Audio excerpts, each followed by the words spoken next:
अब दुख और सुख में जो सम है वो अमर हो गया, इसका मतलब क्या है? मानव का ये हमेशा से प्रवृत्ति रहा है, वो हमेशा एक एक्सट्रीम से निकल के दूसरे एक्सट्रीम में जाता है। राजा जनक और भगवान कृष्ण ये एक अल्टीमेट एग्जाम्पल्स है समभाव के और स्थिति प्रज्ञ का। इस इग्नोरेंस को कैसे ब्रेक करेंगे कि आप असत को सत मान बैठे हैं? इस संसार में सारे समस्याओं का जो जड़ है वो मैं और मेरा से ही स्टार्ट होता है। क्या ये हम मानते हैं कि ये पूरे समुद्र में we are just drop of the ocean? Drop of the ocean. अगर हम ये मानते हैं तो ये जो आपका 90% जो एंग्जाइटी है वो तो खत्म हो जाएगा। आपके जो भी सामाजिक कार्य है वो कुत्ते की टेढ़ी पूंछ की तरह है, जिसको आप सीधा करने की कोशिश करते हैं लेकिन जैसे छोड़ते हो टेढ़ा हो जाता है। तो इसीलिए बोला जाता है कि संसार पहले से और ज़्यादा गर्त नहीं जा रहा है, चाहे बुराई के मामले में देख लो, आपके मामले में। स्टूडेंट सुसाइड या फैमिली प्रेशर, इकोनॉमिक प्रेशर, उसकी वजह से सुसाइड, क्विट कर देना, डिप्रेशन, आप कैसे इन चार श्लोक्स की जो एपिस्टेमोलॉजी है, how can we use to induct to this people कि वो इस चीज़ तक समझ पाए कि जो सत्य है वो अलग है? कैसे आप उनको समझा पाएंगे? 90% जो समस्याएं हैं उनका जो जड़ है वो ये आसक्ति से ही आता है। अब इस आसक्ति को कैसे दूर किया जा सकता है, इसके निवारण का तरीका क्या है? इस संसार में ऐसे सैकड़ों बड़े बड़े महापुरुष आए हैं, भगवान विष्णु के 10 अवतार ही इसी में हैं, जो संसार के भला के लिए बहुत सारे काम किए, बहुत परिवर्तन किए। Hello friends, welcome to our YouTube channel. My name is Kapil and today we are going to discuss the slokas of Bhagavad Gita chapter 2, slokas number 12, 13, 14. We have our guest sir, Advocate Sanjay sir, and we are going to discuss now कि body उसी प्रकार से है जैसे बाल्यावस्था होती है हमारी, उसके बाद फिर युवावस्था होती है, फिर उसके बाद वृद्धावस्था होती है। ऐसे ही आज हम ह्यूमन फॉर्म में, कल को हम किसी एनिमल किंगडम में होंगे, परसों हम कुछ भी हो सकते हैं। ये हमारी असत की जो पैरेलल रियलिटी चल रही है, असत और सत पैरेलल चल रहे हैं। सोल तो हमारी वही है, बट कार्मिक फंक्शंस जो होते हैं, जैनिज्म में, बुद्धिज्म, लॉ ऑफ कर्मा सबने रिकॉग्नाइज करा है। कार्मिक फंक्शन की वजह से हमारे मैनिफेस्टेशन होते चले जा रहे हैं, हमारे प्रारब्ध होंगे। अर्जुन के प्रारब्ध होंगे कि उन्हें पांडु पुत्र बनना है, कोई ना कोई रीजन होगा, वो उनका एक मेटाफिजिक्स है। बट सत और असत, यहाँ सत ये है कि जो चीज रियलिटी में एग्जिस्ट, अर्जुन की जो कोर रियलिटी है, अर्जुन एक कोर में जो सोल में है, वो 1000 लाख साल पहले भी था, अभी भी है, बाद में भी है। शरीर पहले भी मरना था, बाद में भी मरेगा। अभी सिर्फ शरीर का एग्जिस्टेंस, अब जैसे अभी हमारा शरीर में मैक्स 60-70 ईयर्स का शरीर होता है, बट इसका मतलब ये नहीं है कि हम नहीं होंगे, हम होंगे, हमारी सोल होगी, हमारी बॉडी नहीं होगी। तो इग्नोरेंस यहाँ अर्जुन की मुझे यही लगती है कि उन्होंने खुद को बॉडी मान लिया, और वो कह रहे हैं देखो देखो अर्जुन, तुम पंडितों वाली बातें तो कर रहे हो, बट तत्वदर्शी की तरह सोचो, तुम अमर हो सकते हो। अमर होने का मतलब ही वही होता है कि जो सम और विषम परिस्थिति में, दुख और सुख में जो सम है, अब दुख और सुख में जो सम है वो अमर हो गया। इसका मतलब क्या है भाई? जब हमें आपसे अभी आपके पास आऊंगा, जैसे अमृत, आप मेरे को समझाइए कि अमर होना क्या होता है। जैसे हमारी तो बॉडी 60-70 ईयर्स का स्पैन होता है, मैक्स 80 ईयर्स का स्पैन होता है, बट अमृत तो क्या है? मेरी जो अंडरस्टैंडिंग है उसमें तो हम ये बोलना चाहेंगे कि ये जो समभाव है, हाँ, और स्थिति प्रज्ञ, हाँ, स्थित प्रज्ञ जिसको हाँ, बोलते हैं, तो ये बेसिकली अभी जैसा हम लोग जो डिस्कस कर रहे थे कि अशोक ने कलिंगा का वॉर लड़ा, और कलिंगा के वॉर लड़ने के बाद इतना ज़्यादा वायलेंस हुआ, खून खराबा हुआ कि उसको वॉर से विरक्ति हो गया और वो बुद्धिज़्म ज्वाइन कर लिया। तो मानव का ये हमेशा से प्रवृत्ति रहा है, वो हमेशा एक एक्सट्रीम से निकल के दूसरे एक्सट्रीम में जाता है। आप देखेंगे कि जैन दर्शन में, और जो जैन धर्म जो फॉलो करते हैं, बड़े बड़े बिजनेसमैन जैनी होते हैं, बहुत पैसा वाले होते हैं, बहुत भोग विलास से जीवन जीते हैं, लेकिन अचानक देखेंगे सब कुछ छोड़ छाड़ के जैन सन्यासी बन जाते हैं। हाँ। एक एक्सट्रीम से दूसरे एक्सट्रीम चले जाते हैं। बुद्धिज्म में भी जितने क्षत्रिय जो थे, वो जो बुद्धिस्ट बने, बौद्ध धर्म अपनाया, वो भी एक एक्सट्रीम में थे। एक तरफ योद्धा जो वायलेंस करते थे, युद्ध लड़ते थे, और कहीं ना कहीं वो उनका कर्तव्य भी था क्योंकि उसी क्लास से आते थे। लेकिन दूसरे एक्सट्रीम में चले गए, सब कुछ छोड़ छाड़ के जंगल चले गए। तो व्यक्ति को एक एक्सट्रीम से दूसरे एक्सट्रीम में जाना ये कहीं ना कहीं सही नहीं है। इसी को बुद्धिज्म में एक मध्य मार्ग भी बोला गया। जो बुद्ध खुद जब इनलाइटेंड हुए तो फिर उन्होंने बोला मध्य मार्ग। मध्य मार्ग ये है, जैसा तुमने बताया, समभाव क्या है, अमृतत्व क्या है। समभाव और स्थित प्रज्ञ, इसका सबसे अच्छा एग्जाम्पल हमारे इंडियन माइथोलॉजी में है राजा जनक। राजा जनक है जिनको विदेह बोला जाता है। विदेह, हाँ। विदेह क्यों बोला जाता है? क्योंकि वो उस सिंहासन में बैठने के बाद भी अपने आप को देह से अलग मानते हैं, इसीलिए उनको विदेह बोला जाता है, राजा जनक बोला जाता है। और उनकी श्रेणी बहुत सारे ऋषि मुनियों से भी ऊपर माना जाता है, क्योंकि संसार में अपने सारे दायित्व को पूरा करते हुए भी अपने आप को विदेह फील करना और डिटैच्ड होके जीना और किसी तरीके से आसक्त नहीं होना, न राजगद्दी पे, न अपने बच्चों पे, न प्रजा से, और उसके बाद फिर अपने कर्तव्यों को पालन करना। तो राजा जनक है जो कि समभाव और स्थित प्रज्ञ जिसको बोलते हैं, वो उनका सबसे बड़ा एग्जाम्पल है। और कृष्ण तो है ही अल्टीमेट रियलिटी। आप देखिए कृष्ण जी, जैसा कि हम लोग मानते हैं कि मध्य मार्ग का मतलब क्या होता है। मध्य मार्ग का मतलब ये होता है कि हम लोगों ने आश्रम व्यवस्था बनाया कि एक व्यक्ति है, जब 25 साल तक वो फुल्ली ब्रह्मचर्य जीवन जिएगा, उसके बाद फिर वो गृहस्थ में आएगा, शादी करेगा, बच्चे होंगे उसके, उनका पालन पोषण करेगा पूरे दायित्व के साथ। 50 साल 100 साल का हम लोग मानते हैं। फिर 50 साल के बाद वानप्रस्थ आश्रम में प्रवेश करेगा। वानप्रस्थ आश्रम का मतलब नहीं कि वो जंगल चला गया, वन की ओर मुख करेगा। वन की ओर मुख करने का मतलब ये हुआ कि वो धीरे धीरे अपने दायित्व से अब अपने आप को मुक्त करेगा। मुक्त क्या करेगा? 50 साल के बाद जो उसका बेटा है, उसको जो भी जीवन में उसका सीख मिला और जो उसकी फैमिली की रिस्पॉन्सिबिलिटी है वो अपने बेटे पे पास ऑन करेगा और उसको ट्रेन करेगा। और वो ट्रेन करके फिर वो अपने फादर का जगह बेटा लेने के जब पूरी तरह से योग्य हो जाता है तो वो 75 का हो जाता है। 75 के बाद सारी जिम्मेवारियों को अपने बच्चों को देख के, सारा प्रॉपर्टी संपत्ति सब उनको सिखा के, समझा के, बता के फिर उनको वन की ओर प्रस्थान कर जाना, वो संन्यास आश्रम हुआ। तो 4 स्टेजेस है, ब्रह्मचर्य, गृहस्थ, वानप्रस्थ। वानप्रस्थ मतलब नहीं तुरंत चले जाना। तो बुद्धिज्म का प्रभाव में ऐसा हुआ कि आप गृहस्थ जीवन जी रहे थे, आप क्षत्रिय थे, आप युद्ध कर रहे थे, रूल कर रहे थे, आपने ये वानप्रस्थ को एकदम स्किप करके डायरेक्ट संन्यास आश्रम में चले गए। तो फिर उसमें गैप हो गया।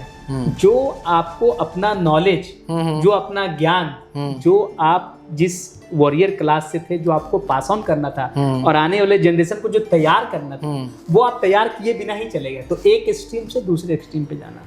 तो राजा जनक और भगवान कृष्ण ये एक अल्टीमेट एग्जाम्पल्स है समभाव के और स्थिति प्रज्ञ का, कि ये सारे स्थिति में हमेशा समभाव बना के रहते हुए कृष्ण जो कि योद्धा भी थे, कृष्ण जो कि सबसे बड़े आप बोल सकते हैं कि इनलाइटेड व्यक्ति थे, योद्धा थे, डिप्लोमेट्स थे और बहुत बड़े गृहस्थ थे।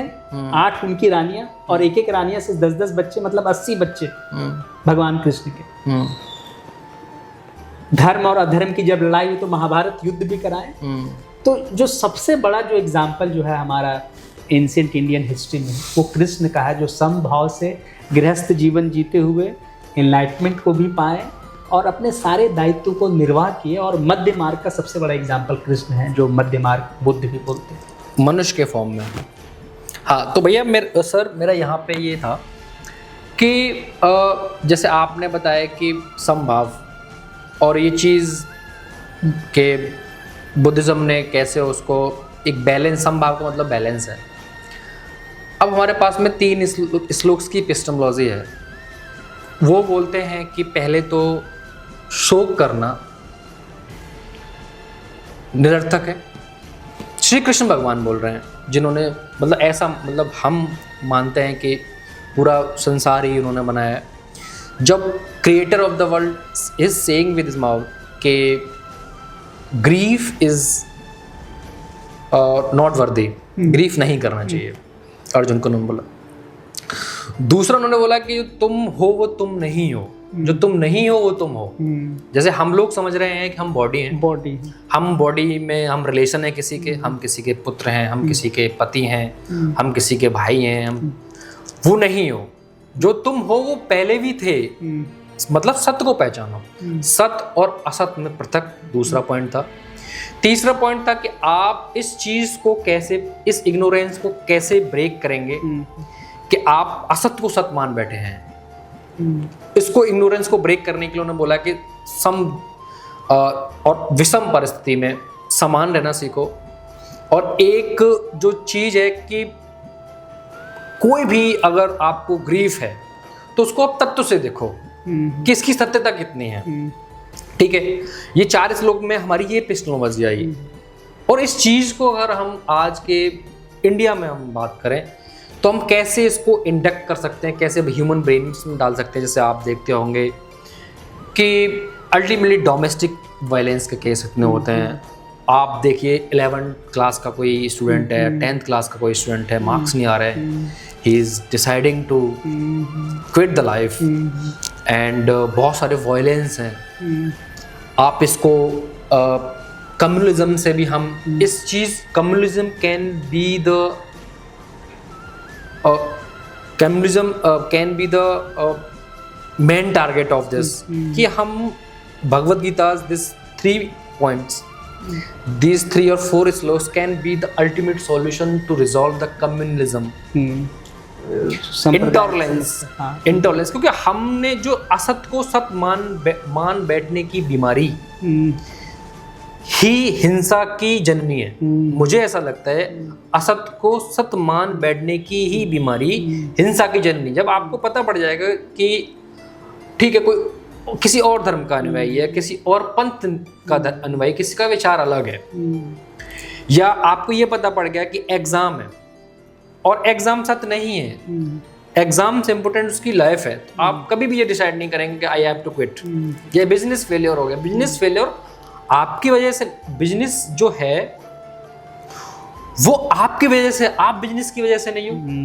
एग्जाम जो है, एग्जाम आपकी वजह से, आप एग्जाम की वजह से नहीं हो। दिक्कत क्या आती है, हमारे फ्रेम ऑफ रेफरेंस बदल जाते हैं। जैसे गैलीलियो ने बताया था, जो फ्रेम ऑफ रेफरेंसेस होते हैं, आप जैसे जैनिज्म की शाद विवाद थ्योरी है, रियलिटी एक ही जगह से एग्जिस्ट नहीं करती। रियलिटी को अब उन्होंने एक एलिफेंट का एग्जांपल दिया था, और एक एलिफेंट और लाइट बंद थी वहाँ, तो उन्होंने बोला था कि 5 उन्होंने बहुत बुद्धिजीवी लोग बुलाए, उन्होंने बोला बताओ ये क्या है। तो किसी ने उस जो एलिफेंट की जो पैर था उसको पाइप बोला, किसी ने जो उनकी एलिफेंट की टेल थी तो उसको उन्होंने झाड़ू बोला। ठीक है, किसी ने जो उनका एलिफेंट का जो स्टमक था उसको सेमी सर्कुलर, किसी ने पाइप क्या बोलते हैं उसको, ड्रम बोला। फिर उन्होंने प्रकाश किया वहाँ पे, फिर कहा देखो अब क्या है ये। फिर उन्होंने बोला देखो तुम अपनी अपनी जगह सही थे, जो पैर था वो पिलर के ही फॉर्म में है, झाड़ू के फॉर्म में उसकी पूंछ है, टेल है। सेमी सर्कुलर जो ड्रम है उसकी शेप में उसका स्टमक है। बट अल्टीमेट रियलिटी अगर तुम 4-5 लोग एक साथ मिलके फिर एक कंक्लूजन पे आओगे तब आप बोल पाओगे आती है। दिक्कत हमारे जो कॉमन मास है ये आ रही है कि हम लोग उस आसक्ति में, हमने इतनी इग्नोरेंस आ गई, हमें सत्य और असत नहीं पता। तो आप कैसे, मैं आपसे क्वेश्चन करना चाहता हूँ कि भाई सर आप कैसे, जो सामने प्रॉब्लम्स हैं, स्टूडेंट सुसाइड या फैमिली प्रेशर, इकोनॉमिक प्रेशर, उसकी वजह से सुसाइड, क्विट कर देना, डिप्रेशन, आप कैसे इन 4 श्लोक्स की जो एपिस्टेमोलॉजी है, how can we use to induct to this people कि वो इस चीज़ तक समझ पाए कि जो सत्य है वो अलग है, कैसे आप उनको समझा पाएंगे? देखिए, जैसा हम लोगों ने चर्चा की शुरुआत की थी कि इस संसार में सारे समस्याओं का जो जड़ है वो मैं और मेरा से ही स्टार्ट होता है। ठीक है, हाँ। मैं और मेरा में ये है कि मेरा करियर, हाँ। मेरा लाइफ, मेरा एम्बिशन, मुझे वहाँ पहुँचना है, ये जो आसक्ति है। और दूसरा, ये मेरा बॉडी है, मेरा बॉडी है, और ये बॉडी ही मैं हूँ। हाँ। तो ये जो संसार में जो 90% जो समस्याएं हैं, उनका जो जड़ है वो ये आसक्ति से ही आता है। अब इस आसक्ति को कैसे दूर किया जा सकता है, इसके निवारण का तरीका क्या है? तो उसके कई तरीके हो सकते हैं। जैसे भगवान कृष्ण ने अर्जुन को बोला कि ठीक है, तुम एक बड़े योद्धा हो, क्षत्रिय कम्युनिटी से हो, युद्ध लड़ना तुम्हारा कर्तव्य है, लेकिन इस पूरे महाभारत युद्ध में तुम एक माध्यम हो, हाँ, एक यंत्र हो। नियति ने तुमको एक मौका दिया है, तुम ये युद्ध करोगे, और जो तुम सोच रहे हो कि मैं इसको मारूंगा, वो सब मेरे द्वारा पहले ही मरे जा चुके हैं। तो ये नियति का चक्र है। तो आसक्ति से हटने का एक सबसे अच्छा उपाय ये है कि क्या हम जो भी काम कर रहे हैं, हम यूपीएससी के लिए एस्पायरिंग हैं, या फिर टॉप बिजनेस स्कूल में जाना चाहते हैं, एमएनसी कंपनी में जाना चाहते हैं, या डॉक्टर इंजीनियर बनना चाहते हैं, क्या हम मानते हैं कि इस नियति का चक्र में एक हम यंत्र और माध्यम हैं? क्या ये हम मानते हैं कि ये पूरे समुद्र में we are just drop of the ocean? Drop of the ocean. अगर हम ये मानते हैं तो ये जो आपका 90% जो एंजाइटी है वो तो खत्म हो जाएगा। वंस यू थिंक कि आप ड्रॉप ऑफ द ओशियन हैं। इसका बहुत एक अच्छा एग्जाम्पल स्वामी विवेकानंद जी ने दिया था। जब आप कभी उनका कंप्लीट वर्कबुक ऑफ विवेकानंद पढ़ेंगे या कर्म योगा पढ़ेंगे, तो उसने एक एग्जाम्पल दिया था कि एक व्यक्ति था, बेसिकली उसको जो है सो बहुत जल्दी धनवान बनना था। तो कोई साधु ने बताया कि ये व्यक्ति योगी है, तुम उनसे अगर रिक्वेस्ट करोगे तो ये तुमको तुरंत अमीर बना देंगे। तो वो साधु के पीछे पड़ गया, योगी के पीछे। वो योगी के पीछे पड़ा और बोला कि मुझे कुछ ऐसा वरदान दीजिए कि हम तुरंत अमीर आदमी बन जाए। तो वो व्यक्ति साधु उसको बोला कि देखो, तुम इन सब पचड़ों में मत पड़ो, इससे तुम बहुत दिक्कत में फंस सकते हो। बोले नहीं नहीं नहीं, हमको अमीर बनना है, आपको एक सरल उपाय बताइए। तो योगी ने बोला कि ठीक है, तुमको एक हम जिन देते हैं, उस जिन से तुम जो भी मांगोगे वो दे देगा, लेकिन जिन देने का जो कंडीशन वो ये है, हाँ, कि उस जिन को तुमको हमेशा कोई ना कोई काम में इन्वॉल्व रखना होगा। हाँ। तुम कभी भी उसको खाली नहीं छोड़ सकते हो। अगर खाली छोड़ दोगे तो ये तुम ही को खा जाएगा। हाँ। तो वो व्यक्ति बोला कि यार, संसार में इतने सारे काम हैं, हाँ, जो हम तो उसको खाली रखेंगे ही नहीं। हाँ। तो उसने जिन दे दिया, उसको एक, हाँ, जिन दे दिया। हाँ। अब वो जिन जो कि विश, कोई भी विश पूरा कर सकता है, उसको बोला कि ऐसा है कि मेरे लिए एक बहुत सुंदर सा महल तैयार कर दो। जिन ने महल तैयार कर दिया। बोला कि नौकर चाकर दे दो, सोने जवाहरात सब दे दिया। तो वो जिन उसके जितने भी विश थे 10 मिनट में सब पूरा कर दिया। अब वो जिन बोलता है कि देखो, हमारा यही कंडीशन था कि अगर हम खाली बैठेंगे तो हम तुमको खा जाएंगे। अब वो तो डर गया। हाँ। अब वो जिन उसको भगाने लगा कि अब तो तुमको खाएंगे, क्योंकि उसके पास अब कोई काम ही नहीं बचा जो जिन को दे सकता है। सारा उसका 10 मिनट में ही पूरा हो गया। तो फिर वो वही योगी और साधु के पास गया। अब बोला कि हम तो बड़ा मुसीबत में फंस गए हैं, सो ये जिन तो हमको खाना चाहता है। अब हमारे पास कोई काम बचा नहीं। तो बोला, तो वो योगी बोला कि तुमको तो हम पहले ही बोले थे कि इसको हमेशा काम में इन्वॉल्व रखना होगा, तो तुम्हारे सारे विश उसने तुरंत पूरा कर दिए। तो फिर योगी को दया आ गया कि नहीं, ये तो जिन खा जाएगा इसको। तो फिर उसी योगी ने बताया कि जाओ, इसको ये काम बोलने के लिए बोलो।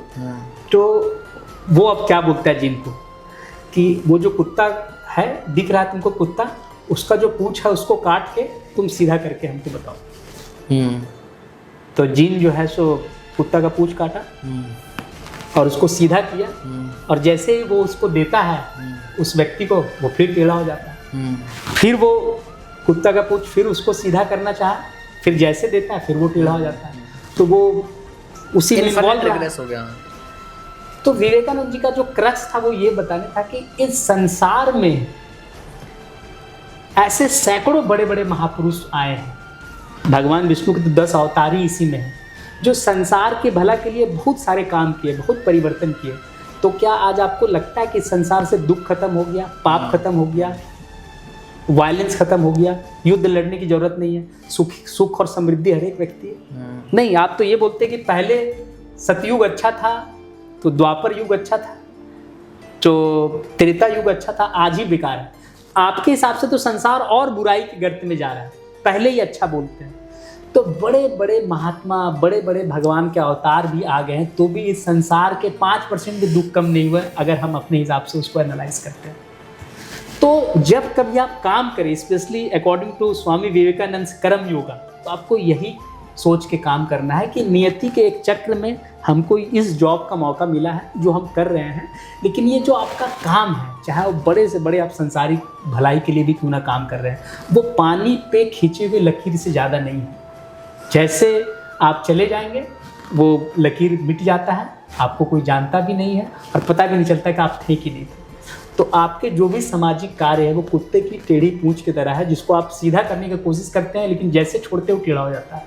तो इसीलिए बोला जाता है कि संसार पहले से और ज़्यादा गर्त में ही जा रहा है, चाहे बुराई के मामले में देखें या पाप के मामले में। तो ये जिस दिन सोच डेवलप हो जाएगा, आपकी आसक्ति जो है वो 90% कम हो जाएगी। Thank you, sir, for coming here. We are conclude this session now. Thanks for viewers. For more videos, you can like, share, subscribe to our channel.